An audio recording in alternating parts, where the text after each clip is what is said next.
기도하시겠습니다. 사랑이 많으시고 은혜가 충만하신 아버지 하나님 감사합니다.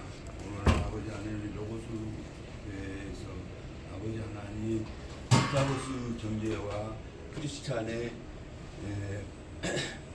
혁신에 관한 발표를 할 수 있도록 기회 주신 것 너무너무 감사합니다. 아버지 하나님 제 뜻대로 마시고 오직 하나님 말씀 안에서 좋은 시간이 될 수 있도록 성령님 저와 주시옵소서.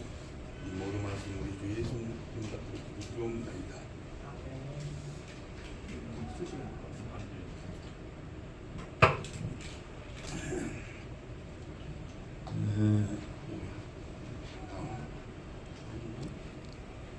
나오는군요.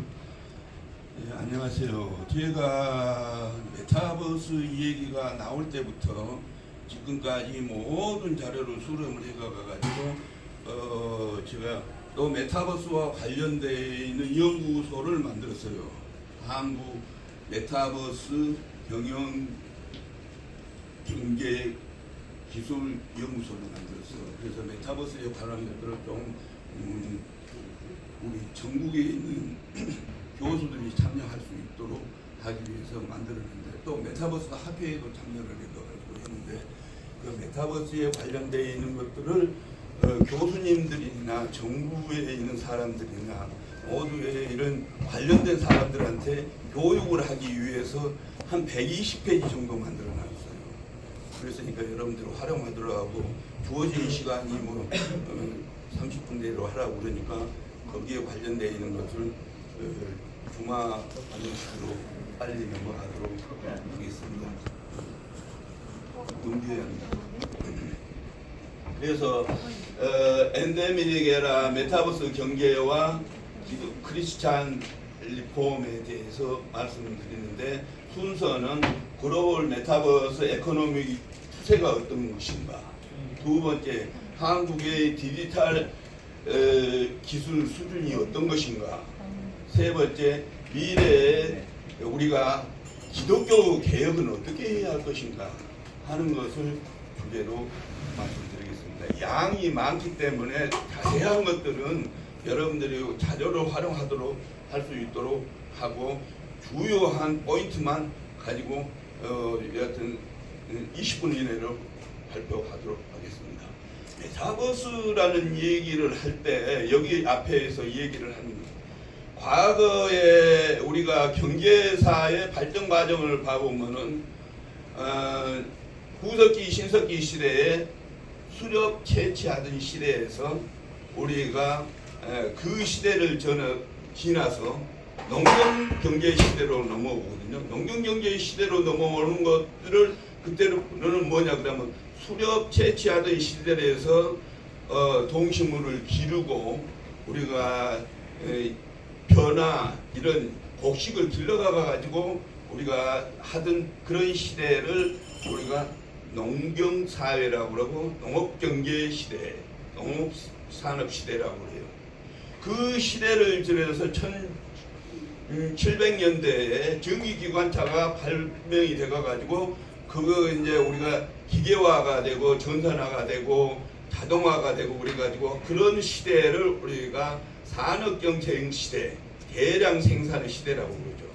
그리고 1970년대 말에 우리가 엘빈 토플러가 얘기를 할 때, 그리고 컴퓨터가 나와가지고 데스크톱에 컴퓨터가 나오는 그 시대를 정보화 사회, 정보화 경제 그런 시대라고 그러거든요. 그래서 데스크톱 시대에서 우리가 스마트폰으로 2000년대에 들어와가지고 발전하는 시대를 그것을 요약을 해가지고 디지털 경제라고 해요. 디지털 경제의 핵심은 빅데이터, IoT, 우리가 인공지능 뭐 이런 시대로 스마트 시대로 이렇게 발전하는 그런 과정에서 우리가 2016년에 크라우스 슈밥이 4차 산업혁명을 얘기를 하면서 무슨 얘기를 하냐, 4차 산업혁명 시대에 돌아오면은 720만 개의 일자리가 없어지고 새로 생기는 것은 200만 개다. 그래가 가지고 루틴한 변호사나 텔레마케팅이라든가 우리 공인회계사라든가 이런 것들 싹 없어진다. 그렇기 때문에 일자리 창출에 대한 것에 관심을 가져야 한다. 그러면서 문재인 정부 2017년 들어가가지고 어느 정부에도 없던 일자리 창출 상황판을 청와대에 만들어가지고 일자리 창출을 한다고 5년 동안 했는데 역대 정권에서 일자리 창출을 제일 못한 실패하는 정부로 돌아가 버렸다. 말만 요란하게 했지 일자리 창출에는 실패한 정부였다. 그 핵심이 뭐냐? 이런 디지털 4차 산업혁명에서 디지털 경제로 또 메타버스로 요즘 최근 얘기하고 있는 이런 추세에 적극적으로 대응하지 못했다. 그리고 또 경제정책을 자유민주주의 이러한 자본주의 기업경제의 그런 민간주도 경제를 하지 않고 사회주의 좌파 정권에서 하던 그런 정부를 해가지고 우리가 하는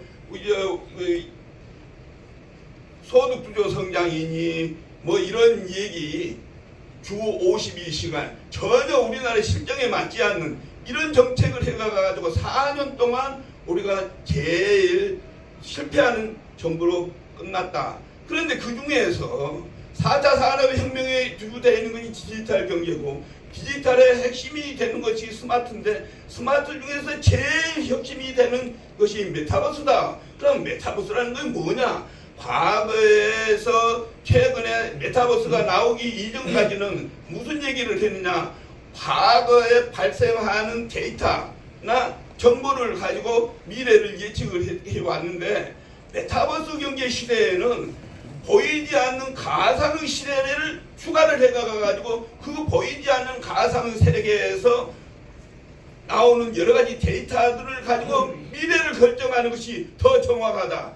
요즘 주식시장에서 메타버스에 의한 주식 그런 정보를 얘기할 블록체인이라든가 이런 정보를 이용을 해가지고 의사결정을 해서 수익을 얻는 것이 과거에 제조업을 해가지고 하는 기업보다도 훨씬 더 수익을 많이 창출을 하고 있다. 예를 들어서 우리나라 카카오라든가 네이버가 삼성이나 현대나 우리가 SK보다도 기존 제조업보다도 더 많은 수익을 창출하고 있는 것을 볼 수가 있다. 또 더구나 우리가 페이스북, 우리가 IT의 핵심인 구글이나 애플이나 우리가 거기서 페이스북이 있는데 그 페이스북이 작년에 이름을 페이스북으로 해가지고는 앞으로 어둡다. 메타버스로 이름을 바꾸는 것만 봐도 우리가 이거 메타버스가 얼마나 중요한가 하는 것을 여러분들이 알 수 있을 거예요. 간단히 말해서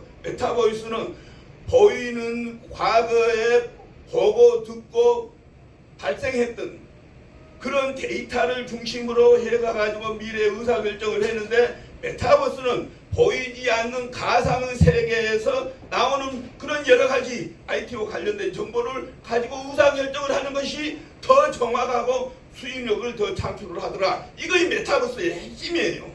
그러면 메타버스에 관한 자료들은 쭉 많으니까 한번 여러분 살펴보더라도 넘어갑시다. 그 다음에 봐보면은 제일 오늘 핵심이 이거예요. 7가지예요.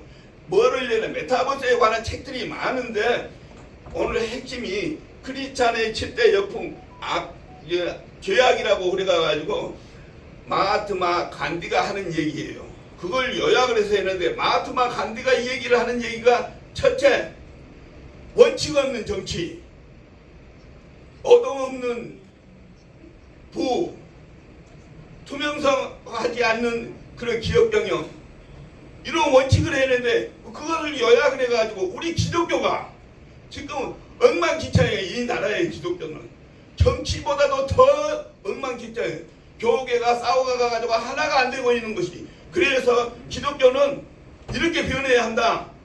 믿음이 없는 기독인, 소망 없는 믿음, 기도 없는 성도, 사랑 없는 교회, 성령 없는 교회, 희생 없는 봉사, 실천 없는 목회자, 이걸 바꿔야 한다. 이 시대에 맞게.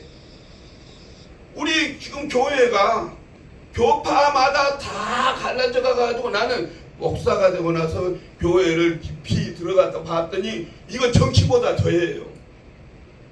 우리 여의도 순복음교회, 한교총, 한기총 각 교파마다 엉망진창이에요. 이게 오늘 이 핵심은 메타버스보다도 더 중요한 것은 믿음 있는 기독인, 소망이 있는 믿음, 기도 있는 성도, 사랑이 있는 교회, 성령이 있는 교회, 희생 있는 봉사, 실천하는 목사가 돼야, 목회자가 돼야 우리 교회가 발전한다 하는 얘기가 핵심이에요. 다른 얘기는 우리가 여기서 얘기를 하는 것 해봐야 여기 시간도 없고 그렇지만 이제 넘어갑시다. 메타버스가 얼마나 중요한가. 메타버스에 관련된 의사결정을 하는데 여러 가지 기법이 있어요. 기법이 있는 건 또 넘어가고요. 메타버스에 관련된 일자리 창출을 어떻게 해야 하느냐 하는 것도 여기 구체적으로 우리가 전 세계가 지금 하고 있는 것, 이런 그 자료가 제가 다 모아가가지고 외국에서 하고 있는 거 다 한 거, 국내에서 하고 있는 것들을 보다도 외국에서 지금 하고 있는 것들을 해놓은 거예요. 또 넘어가고, 얼마나 중요한가, 메타버스가 중요하냐, 메타버스를 하느냐 안 하느냐 하는 그 기업이 전 세계의 그 순위가 2002년 3월달 달이고 2002년 4월달 달이고 메타버스를 하느냐 안 하느냐에 따라서 이렇게 순위가 바뀌고 있다. 지금 매달 바뀌고 있다. 메타버스에 집중적으로 하느냐 안 하느냐에 따라서 바뀌고 있다. 또 넘어가고, 우리나라의 경제의 문제점, 이거 넘어갑시다. 자, 보기도 싫고 하기도 싫어요. 진짜 문재인 정부의 문제점 이런 거 또 넘어갑시다. 그러면 여기에서 이제 한강의 기적을 할 것이냐, 한강의 기적이 정말로 우리가 1600년 1960년대에 박정희 대통령이 들어와 서가 가지고 우리가 1차 5개년 2차 5개년 3차 5개년 쭉 해가 가지고 우리가 돌아가실 때까지 1년에 8, 9%의 성장을 해가지고 지속적으로 성장을 했어요. 1970년대 서독에 광부를 보내고 월남을 파병을 해가지고 달러를 벌어들여서 우리나라가 8, 9%의 성장을 해가지고 1998년에 서울올림픽을 성공적으로 하고 1995년에 OECD에 우리가 가입을 했는데 1996년에 김영삼 정부가 세계화에 대한 대비 없이 세계화 해가지고 우리가 IMF를 맞아가가지고 150불의 외화를 우리가 빌려가가지고 1년 만에 우리가 김대중 정권 들어가가지고 그걸 갖고 나서 3, 4%의 경제성장을 해가가지고 지금 1964년에 우리나라가 1인당 GDP가 얼마였냐 그러면 64불 했어요. 필리핀이 650불, 일본이 이북이 우리나라 64불 했대. 이북이 265불, 필리핀이 650불. 그래가지고 필리핀이 우리나라에 6.25 때 참전을 해가지고 1970년에 당충체육관을 우리 필리핀에서 만들어준 거라고. 우리나라 서울시에서 제일 큰 빌딩이 당충체육관이었다고. 그랬는데 필리핀이 정치를 잘못해가지고 미국 식민지였을 때 그렇게 성장하던 나라가 정치를 잘못해가지고 지금 필리핀에서 4년대 대학을 나온 사람이 우리나라에 여자나 남자나 우리나라에 식모를 하고 있고 우리나라에 와서 공장에서 100만 원 이하의 월급을 받고 있는 이런 실정이 되고 있다. 그러면 우리나라가 IMF를 맞아가지고 이렇게 어려운 상황에서 8, 9% 성장을 해서 이렇게 세계 6위의 성장이 되는데 그럼 앞으로 어떻게 할 거냐? 앞으로 하는 것에 따라서 우리도 필리핀이나 칠레나 다른 망하는 나라가 될 수 있다. 그러니까 정신 차려서 얘기를 해야 한다. 그 중에서 제일 중요한 것이 우리가 출산에 관한 문제.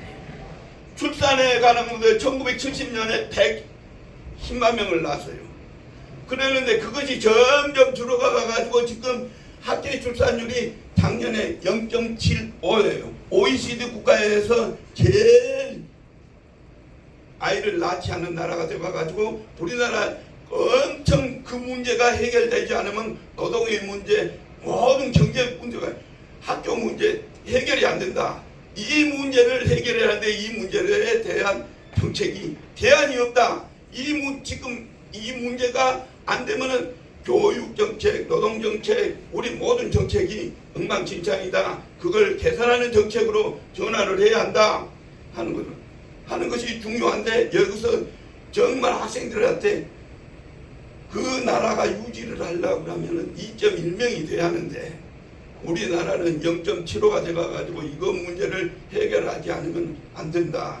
그런 것을 우리 모든 분들이 그걸 아시고 자녀들을 많이 낳는 그런 것들 적극적으로 도와줘야 한다. 또 넘어갑시다. 경제에 관한 얘기는 회계투명서 부정부패 하는 얘기는 쭉 하기도 싫고 오기도 싫고 그러니까 넘어갑시다. 또 그러면 IMF로 해가지고 우리가 이렇게 하려고 그러면은 어떻게 해야 하느냐 하는 문제들을 여기에 쫙 해놨어요. 또 우리 정부에서 얘기하고 있는 문재인 정부에서 이런 여러 가지 정책을 내놨는데 뜬구름 잡는 얘기들만 다 하고 있지 제대로 돼 있는 것이 아니다. 또 윤석열 정부에서도 소통을 하고 국민들을 위해서 바른 정책을 하겠다. 좌파 정책에서 기업 위주 시장 경제를 하겠다. 그러는데 만사가 인사라고 인사하는 것부터 우리 국민들을 실망하게 하는 거예요. 서울대 나온 사람들 특수하게 능력 있다고 해가지고 하는 인사가 속된 말로 개판이고, 또 특정 지역에 있는 사람들을 해가지고 전라도나 강원도에 있는 사람들 장관 하나도 없어요. 그런 놈 정책, 이 정책은 우리 이 정부가 앞으로 그걸 해결하지 않으면 안 된다. 자기 마음에 안 맞다고 대통령을 당선시키고 지방선거에서 승리하는 당대표를 경찰에서 법도 근거도 제대로 없이 하는 걸 쫓겨내는 이거 원리 원칙이 없는 정치, 이걸 개선하지 않으면 안 된다. 그거 쭉 넘어갑시다. 뭐 시간 없다고 뭐라 그러니까 여기 그러면 뉴멀 정책으로는 어떻게 해야 하느냐. 새로운 사고가 완전히 바뀌어야 한다. 기존 사고로는 이걸 할 수가 없다. 사고는 이 시대에 맞는 메타버스에 맞는 시대로 정권이 바꿔야지. 옛날 얘기를 해가지고 하는데 우리 로고스가 생기고 난 지가 지금 38년이 되는데 이런 자석을 만드는 것이 나 오늘 처음 봤어. 와, 이거의 개혁이에요. 이거 개혁. 일단 전에 단우들만 모여가가지고 여기 와가지고 끝나면 모여서 하던 거예요. 이 시스템이 아니라 모든 사람이 같이 참여하는 이 좌석이 바뀌어 있어서 회장은 바뀌어야 한다. 임직은 오래돼 있는 것이 아니라 바뀌어야 한다 하는 것을 절실히 느꼈어요. 그러면 이런 시대, 뉴노멀 시대로 바꿔야 한다. 쭉 넘어갑시다. 이런 얘기도 쭉 그런 얘기예요. 다른 나라는 어떻게 하고 있느냐, 각 대기업들은 어떻게 하고 있느냐 막 하는데, MZ 모든 정책이 MZ 세대 젊은이들이 요구하는 수준으로 우리가 가야지. 늙은이들을 위주로 하는 우리 세대, 나 같은 사람은 77세인데 가야죠. 내 수준에 맞춰서 요구를 하는 게 아니라 젊은 세대들이 20대 30대 젊은 세대들이 바라고 원하는 이런 세대로 모든 정책이 바꿔야 한다. 젊은 세대를 청년 민주당도 그러고 여당도 그러고 젊은 세대들이 주축이 되는 정책을 해야 하는데 노타리들이 와가지고 그건 싹주를 바꿔야 해요. 그리고 또 정치가 어떻게 바뀌어야 하느냐. 국회가 지방자치대에 있는 기관장은 3번 나오게 했는데 자기들도 3번 이상 못하게 그거 바꿔야 하고, 또 하나 내가 국회에서 어제도 국회에 가서 얘기를 했는데 헌법가는 피선거권을 박탈하게 해야 한다. 프랑스나 영국이나 이런 아일랜드나 이런 선진국같이 싱가포르나 홍콩같이 헌법자는 아예 다른 건 해먹지, 헌법자는 선거직에 있는 피선거권을 박탈하게 하고 공무원이나 뭐다 못하게 해야 한다. 우리나라 부정부패 때문에 대통령이 2사람이 다 묶여가고 재벌 기업들이 다 헌법자로 몰아가가지고 하는 이런 것을 개선하려고 그러면 아예 싹 바꿔야 한다. 또 넘기고 그런 얘기였죠. 어떻게 외국은 메타버스에 관해가지고 변하고 있느냐 쭉 넘깁시다. 시간 없다고 그러는데 이런 얘기를 한 2시간 얘기를 하고 토론을 하고 그래야 하는데 시간 없다. 팬덤을 창조하는 시대로 바꿔야 한다. 영어도 모를 거예요. 기초를 바꿔야 한다. 생각을 바꿔야 신인류 사고로 바뀌어야 한다. 바꾸려면 어쩌나? 첫째, 세계관에 맞는 정책을 해야 한다. 세계관에 세계 추세에 맞는 MZ 세대를 중심으로 해야 한다. 실력을 쌓아야 한다. 실력. 말로만 앞장 세우는 국회, 장관들, 이런 능력도 없는 사람들, 국민이 검증하게 되죠. 국민이. 그러고 기초를 천천히 해야 한다. 기초, 초, 중, 고등학교의 모든 공부들을 우리 지금 작년에 조사를 해봤더니 코로나로 3년 동안 코로나로 인해 가지고 우리 교육계가 어떻게 됐냐 그러니까 서울에 있는 대학을 평가를 했더니 1등이 방송통신대예요. 3년 동안 교육을 잘 시키는 곳이 방송통신대고 2등이 서울사이버대학, 3등이 고려사이버대학이에요. 그러니까 스카이대학이 작년에 3년 동안 웹이나 미트나 줌으로 강의했는데 엉망진창이에요. 엉망진창. 그리고 금년 이번에 학기에 줌으로 미트로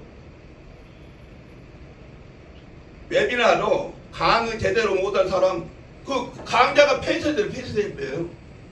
작년에 지금 전국의 대학교가 지방대학의 한 50%가 미달이 50%가. 그러니까 이거 교육이 완전히 혁신을 해야 한다. 혁신을 해야 한다. 아직도 정신 못 차리고 있는 사람, 우리가 지금 학생들 얘기 학부모 기도해야 하는데 이거 교육개혁이 교육부 장관이 없잖아요. 장관을. 그런 놈의 나라가 이거 그러니까 교육 정책이 없는 거예요. 교육부가 없어야 우리나라가 교육이 개혁이 된다고 저는 믿고 있는 사람이에요. 바꾸자. 넘어갑시다. 제일 뒤로 뭐 어떻게 바꾸냐 뭐하냐 이런 거 해봐야 여기서 지금 제일 마지막으로 어떻게 바꿔야 할 거냐. 제일 뒤에 있다. 마지막으로 제가 얘기하고 자료도 쫙 얘기를 해놓고 마지막으로 얘기한 거 저거 아까 그 표 요거 어떻게 바뀌어야 할 거냐. 교육이나 이런 교육 정책을 어떻게 해야 할 것이냐 하는 얘기예요. 유엔에서 21세기 우리가 자녀들을 기를 때 그 나라의 국력인 청소년을 기를 때 어떻게 가르쳐야 할 것이냐 하는 것이 여기에는 유엔에서 추천하는 거예요. 첫째, 21세기는 기본 소양을 갖춰야 한다. 기본 소양. 기본 소양, 교양을 갖는 신문을 보고 듣고 이해하고 스마트폰이나 모든 기기를 자유롭게 배운 사약에 간 사람이나 초등학교 나온 사람이나 이해를 할 수 있는 방송을 보고 이해할 수 있는 그런 사람을 길러야 한다. 기본 소양을 갖춰야 한다. 한데 기본 소양은 우리나라가 전 세계에서 대학 진학률이 85%에서 지금 작년에 79%로 떨어졌지만 우리나라는 제일 모든 나라 중에서 이런 기초 소양을 잘 갖추고 있다고 해요. 초등 고등학교로 우리 중학교까지 고등학교까지 의무 교육을 하고 있기 때문에 잘 갖추고 있어요. 그런데 내용이 이제 제대로 우리 시절에 맞느냐 안 맞느냐 하는 것은 둘째치고 기본 것은 다 갖췄다고 봐요. 두 번째는 그러면 코로나라든가 경제 불황이라든가 이런 것이 어려울 때 평생 부모 덕 안 보고 자기가 먹고 살 수 있는 역량을 갖춰야 한다. 전문적인 기술이나 전문적인 능력을 가지고 자기가 스스로 할 수 있는 역량을 갖추는 그런 사람으로 프로페셔널한 엑스퍼트, 전문 기술, 테크놀로지를 가지고 기술을 가지고 있거나 지식을 가지고 있거나 자기가 부모 덕 안 보고 자립을 할 수 있는 이런 역량을 갖춰야 한다. 그런데 우리나라가 이걸 잘못하고 있다는 거예요. 작년에 대학교 졸업하는 사람이 119만 명인데 정규직으로 한 사람이 9만 명, 비정규직으로 하는 사람이 10만 명, 40만 명이 매년 누적돼 가지고 스카이대학을 졸업해서 취업이 안 되고 있는 거예요. 그러니까 역량을 갖추는 대학의 교육이 안 되고 있다는 거죠. 이것을 제대로 해야 한다고. 제대로 우리가 여기 교수들이 있어야 하는데 내가 정치학회, 행정학회 모든 학교에 가가지고 교수들 정신 차려 가가지고 너가 좀 잘해라 하는 얘기가 바로 저거예요. 역량을 갖춰가가지고 그 기업이 필요로 하는 삼성이나 현대나 SK라든가 이런 데 기업이 필요하는 사람을 못 구해. 쓸데없는 사람들만 아주 제대로 능력이 갖추지 않은 사람만 양산해 놓는 상태. 이게 문제다. 그러고 이제 마지막 그것도 그래. 그래서 우리나라도 다른 나라에 비해서 우리나라고 대학 교육이 우리가 잘 됐다고 보자. 교양도 잘 갖추고 우리가 이런 능력도 우리가 시스템을 바꿔야죠. 가르치는 시스템도 바꿔야 하고 정책을 바꿔가가지고 우리가 하면은 이제 이것은 우리가 커버를 할 수 있는데 문제는 그러면 지식을 많이 배우고 능력을 갖추고 교양을 갖추고 능력 갖춰가지고 먹고 살만하는 능력을 갖췄으면은 많이 배운 사람은 못 배운 사람에 대해서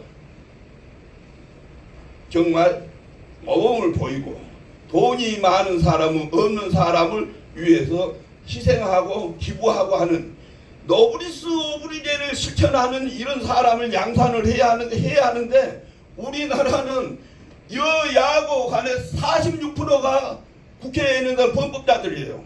우리 지방자치단체의 42%가 범법자들이에요. 이런 사람들이 다 타고 앉아가가지고 청와대에 있는 사람들이 평균 재산이 46억이에요. 46억. 그러니까 이거 일자리 창출을 우리가 최저임금을 못 받는 소외되는 농어민들 이런 사람들 그거 완전히 노블리스 오브리제 실천하는 정치인을 못 봤어. 또 그렇고 예를 들어서 최근에 문재인 정부들의 핵심인 윤석열이 그저 문재인 정부에서 그때 했던 그 법무부 장관 누구요 그거? 응? 그 친구 조국이 서울대 법학과를 1등으로 졸업하고 졸업할 때 1등으로 졸업했어요. 조국이 마누라 정경심이가 서울대 영문과 1등으로 들어가가지고 1등으로 졸업을 했어요. 그런 사람이 1등으로 졸업하고 1등으로 졸업을 해서 서울대 교수 동양대학교 교수를 하던 사람이 자기 아들, 딸을 취직하기 위해서 그런 문서를 그렇게 나쁜 짓을 모범적으로 하는 이런 사람이 어떻게 사회 지도층에 돼 있느냐. 이거야 안 되는 그 사람뿐만 아니라 청와대 비서실장이나 홍보실장이나 문재인 정부 때 거기 들어가가지고 집 한 탄도 없는 사람이 20억 그 대출 받아가지고 그 20억짜리가 40억이 되는 또 비서실장도 그런 사람이 그래가지고 물론은 청와대에 들어가면 한 자리씩 해가가지고 그 힘으로 대출 받아가지고 하는 노블리스 오브리제가 없는 이런 정치 또 윤석열 정부에서 잘한 줄 알았더니 개판이요. 잠깐만요. 메타버스 수업하는 거 아니에요? 메타. 네, 다 끝났어요. 끝났어요. 그러니까 지금 따님 말씀을 하셔서. 그러니까 이 얘기 마지막에 이거 지금 마지막 제일 중요한 거예요. 노블리스 오브리제를 우리도 실천을 해야 한다는 얘기예요. 우리도 있는 사람이 없는 사람 좀 하고 아직 못 배운 사람들은 우리가 모범을 해서 노블리스 오브리제를 실천하자는 얘기예요. 다 다른 것이 잘 돼도 이것이 안 되면은 우리나라는 안 된다 하는 것으로 제 발표를 마치겠습니다. 죄송합니다.